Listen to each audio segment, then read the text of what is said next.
Hi, welcome to another beautiful day in paradise. I'm at my favourite bar, my favourite beach in Antigua and Barbuda. The sun is shining, the wind is just gently drifting through the trees, and you can hear the waves in the background. I'm not going to tell you the name of this beach. I don't want it to get too crowded. It gets really crowded in the season. There must be, 20, 30 people there sometimes. But this is one of the hidden beaches in Antigua and Barbuda. Barbuda has 3 golf clubs.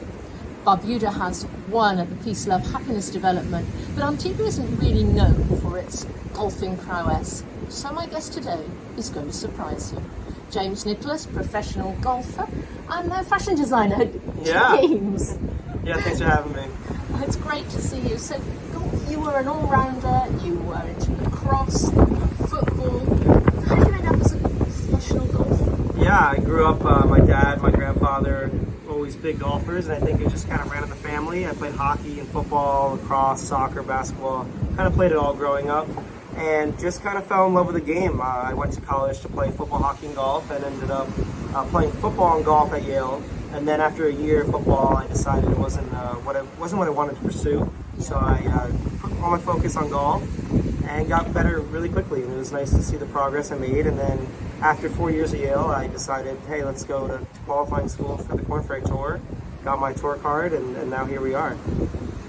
What is it that makes golf stand apart from everybody else? Because you get a lot of people saying, oh, golf, it's a nice walk, spoiled ride, a few balls. What is it that makes golf so attractive?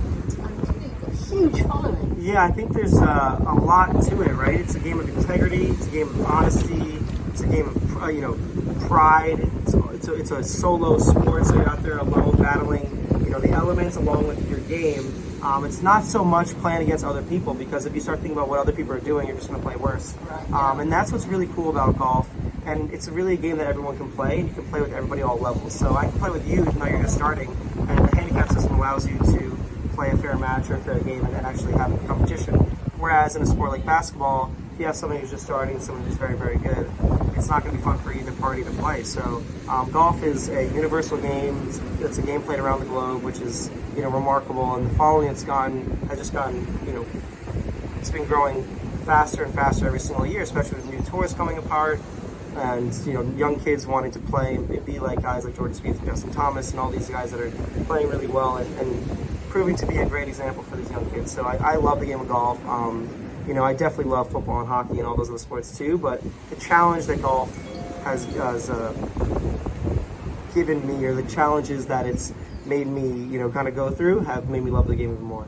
A game of integrity and honesty. Sadly, we don't see much of that nowadays. No, it's definitely far and few between, but we're in the golf course, you definitely have a lot of that, so it's good to be in a course like where that is very prevalent. Now, you've actually had quite a year, haven't you? And Yeah.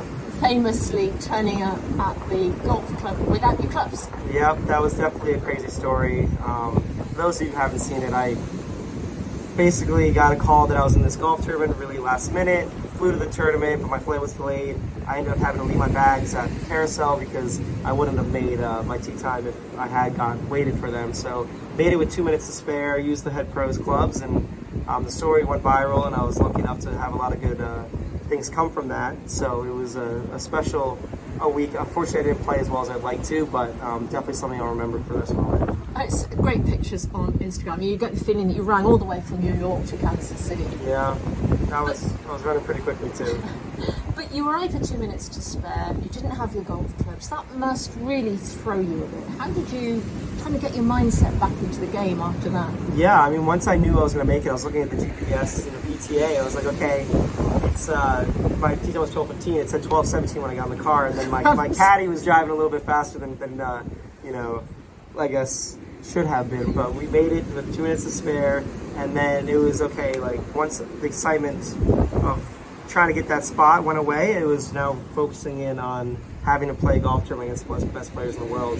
And that mindset shifted very, very quickly for me, and I knew I needed to get back into a rhythm. And that happened not 10 minutes before, it happened about 30 seconds before I hit my first shot. Right? Wow. So step behind the ball, took a deep breath, reset, and went after it. And you were playing somebody else with the golf clubs. Is that for a golfer? Yeah. Makes it feel very different. Not easy. Yeah. It's different. basketballs are all the same, footballs are all the same. Hockey pucks are all the same. Sticks are different though, so it could be similar to that, where hockey players have to play a different stick, different curve, which affects the shot that they're hitting. The height, the stick handling affects a lot of things. But golf clubs are very, very important. So it was definitely a challenge, but again, one that I welcomed. I was just looking forward to having the opportunity to play, and I was lucky enough to get there in time. So not something I was complaining about. But you were obviously very happy with the whole thing. It's a great story. It's a great story. Yeah, I would definitely do it over again if I had the chance. So what's next for you this year? I mean, you did that, and what is it you're looking forward to in the next year for that? Yeah, so I'm in Antigua now. I just came from the golf course, as you can tell, wearing my golf stuff. So I just practice every morning, enjoy the afternoons with my friends and family, and then I'm going to Thailand in 2 weeks for Asian Tour qualifying school. So I'll be over there playing, and then after that, it's kind of up in the air. I'll be doing a lot of Monday qualifiers for Korn Ferry Tour, along with Canadian Tour and Asian Tour. So just a mix mash of a bunch of different things this year, and then hopefully get to the PGA Tour in 2 years' time. So.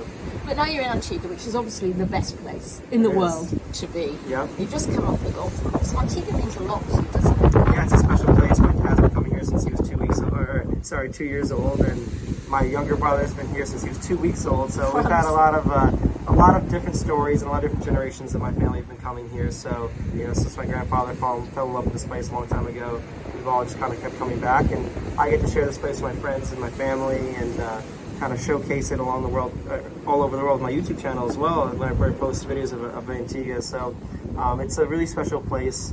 The water is beautiful. You can't imagine a more crystal clear water on a calm day. So it's definitely a remarkable place. I can only agree with you there. Yeah. But now you're a fashion designer. Apparently. Apparently, yeah. And Antigua has inspired your fashion design. Tell us a little bit about how did you get to fashion design? No, yeah. So definitely wasn't fashion design. I'm a photographer, and I love doing photography, videography. And Greyson Clothiers is a clothing brand that I wear on the golf course, and I took this photo of the water in Antigua, and it was a really calm day, and you could see from 20 feet down to the bottom from a drone shot. And I took the drone shot, and I put a little edit on it. It was a ombre blue to white shot of the water, and it was a really, really cool shot. I got it up in my bedroom, hanging up, and I was like, well, you know what? It'd be really cool to have this on a golf shirt and represent Antigua, represent my photography, and bring that all together on the golf course. And I was able to work with Greyson and Charlie Schaefer, who is the designer and founder of Greyson, to bring this project to life, along with a lot of other guys at Greyson who've helped me bring this project to life. And it's gone really, really well, and a lot of people have looked into the shirt, purchased the shirt, and learned more about Antigua along the way, right? They were able to say, oh, that shot was taken in Antigua, when they didn't really know what it was or where it was. So it's been cool to grow Antiguan culture, grow Antigua along with my brand, golf, photography, and kind of all mix it all into one. Now, the shirts are actually gorgeous. You can see the ripples of the water on the shirt, so you can see where you got inspiration from. And social media as well. You said photography, you take great photographs, you've got great social media. So how does that social media, do you think, actually affected the game of golf around the world?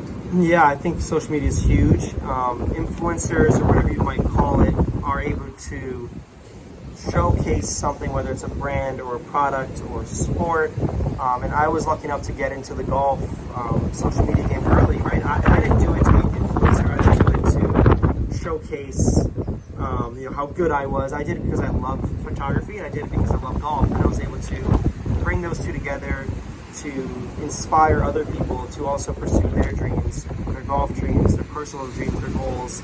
And that's kind of what I portray. That's what I try to showcase in my channel, is that you can chase your dreams, and you can work hard, and you can achieve whatever you want to achieve. And that's been really cool to also combine with photography and make fun videos where I'm stimulating my mind, I'm stimulating my creativity, my passion for photography and golf. So that's kind of why I do the social media. And it's a great escape from golf too, because if you're just focused on golf 24/7, you're going to get burned out. So it's good for me to get my mind off it and really focus on some other things at some other times. I haven't played much golf, but I have to say that when I've got a stroke kind of right, it feels physically fantastic. That way of sort of swinging it round, and it's such a buzz. Yeah, it is. I mean, when you make contact and you hit a flush shot for the first time, that's what keeps you coming back.